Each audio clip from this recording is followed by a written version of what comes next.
Welcome to film brighter అండి. ఇవాళ వచ్చేసి రామ అండ్ రామాయణ గ్లిప్స్ రావడం అయితే జరిగింది. అండ్ ఇందులో యాక్టర్స్ వచ్చేసి మన రణవీర్ కపూర్ గారు and Sai Pallavi and Yash. And glimpse చూసిన తర్వాత నా ఒపీనియన్ ఏంటంటే నాకైతే నచ్చేసింది గైస్.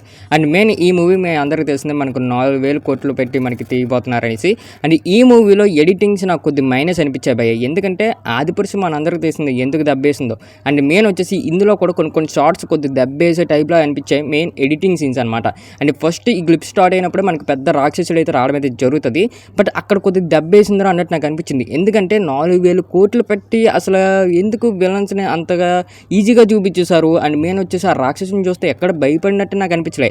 అండ్ మెయిన్ వచ్చేసి మన పాతకాలం మన బొమ్మలు చూస్తాం కదండి టీవీలో, కార్టూన్ పెట్టేసుకొని, అంటే అలా అనిపించాయి అనమాట. ఎందుకు ఇంత ఈజీగా పెట్టేసుకున్నారు అన్నట్టు నాకు అనిపించింది. బట్ మిగతా షార్ట్స్ అన్ని పర్లేదు అనిపించింది. అంటే ఓకే, అంటే 4,000 కోట్లు కాకపోయినా కూడా అట్లీస్ట్ 400 కోట్లు న్యాయం చేశారు అన్నట్టు నాకు అనిపించింది.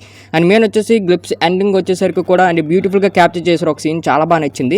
అండ్ కొన్ని సీన్స్ బాగానే టేకప్ చేసుకున్నారు. బట్ కొన్ని సీన్స్ అయితే ఎడిటింగ్స్ కొద్దిగా దెబ్బేసి అన్నట్టు నాకు అనిపించింది. బట్ మన గ్లిప్స్ వరకు ఇదే తెలిసింది. బట్ సినిమా వచ్చిన తర్వాత ఒక ప్రాపర్గా మనకు ఒక కనెక్షన్ తెలుస్తుంది. బట్ గ్లిప్స్ వరకు అయితే మనకు కొంత అక్కడక్కడ తెలిసిందనమాట. అండ్ మిగతాది మనకి మ్యూజిక్ గురించి వచ్చేసి చాలా బాగా ఇచ్చుకున్నారు.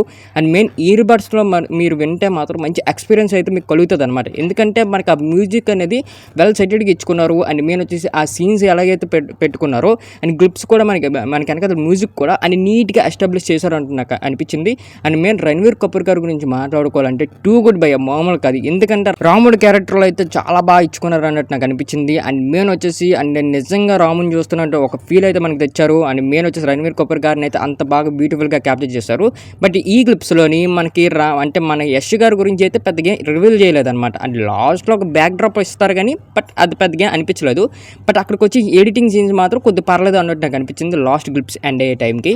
అండ్ మెయిన్ మ్యూజిక్ కూడా చాలా బాగా ఇచ్చుకున్నారు. అండ్ మెయిన్ వచ్చేసి కొన్ని క్యారెక్టర్స్ మనకి ఇందులో ఇంక్లూడ్ చేయలేదు ఇంకా గ్లిప్స్ కాబట్టి ఒక అలా ఇచ్చేసారనమాట. అంటే ఎడిటింగ్ ఎలా ఉంటుంది, బీజిఎం ఎలా ఉంటుంది, అండ్ సినిమా ఎలా ఉండబోతుందో ఒక ప్రాపర్ జస్టిఫికేషన్ మనకి ఇచ్చేసి వదిలేశారు.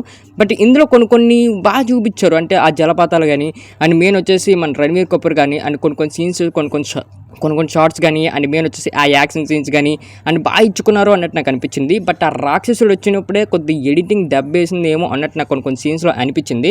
బట్ అది ఒక ప్రాపర్గా కనెక్షన్ చేసుకొని మన థియేటర్ మీద ఇస్తే ఇంకా చాలా బాగుంటుంది అన్నట్టు నాకు అనిపించింది. అండ్ ఈ మొత్తం గ్లిప్స్లోని నాకు బాగా ఏది నచ్చిందిరా అంటే మ్యూజిక్ భయ్య, మ్యూజిక్ అండ్ కొన్ని సీన్స్ కొన్ని షార్ట్స్ బాగా పెట్టుకున్నారు. అండ్ కొన్ని సీన్స్లో అయితే నాకు గూస్ బంప్స్ స్టఫ్ అనిపించింది, అంత బాగుంది. అంటే అందులో ఇన్వాల్వ్ అయిపోయే టైప్లో మనం తీసుకెళ్లారు అనమాట. అండ్ మెయిన్ ఐమాక్స్లో చూస్తే కొన్ని షార్ట్స్ అయితే మనకు ఖచ్చితంగా నచ్చే అవకాశాలు కూడా ఉన్నాయి. అండ్ ఇందులో మాత్రం ఇంకా సాయి పల్లవి గురించి వీళ్ళ గురించి పెద్దగా మనకి ఇంకా చూపించలేదు. ఇంకా ఏదైనా ట్రేజర్ కానీ ఏదైనా ట్రైలర్ కానీ వస్తే చూపిస్తారు. ఇంకా ఎవరైతే చూడలేదో వెళ్ళి చూసేయండి. అండ్ మంచిగా ఉన్నది, చాలా బాగుంది. ఇంకా ఇయర్ బడ్స్లోనే పెట్టి చూడండి, మీరు అయితే మంచిగా ఫ్రెష్ అయితే ఫీల్ అవుతారు. ఇంకా మన ఛానల్ ఎవరైతే సబ్స్క్రైబ్ చేసుకోలేదో సబ్స్క్రైబ్ చేసుకుని బెల్ ఐకాన్ మాత్రం అలా పెట్టుకోండి.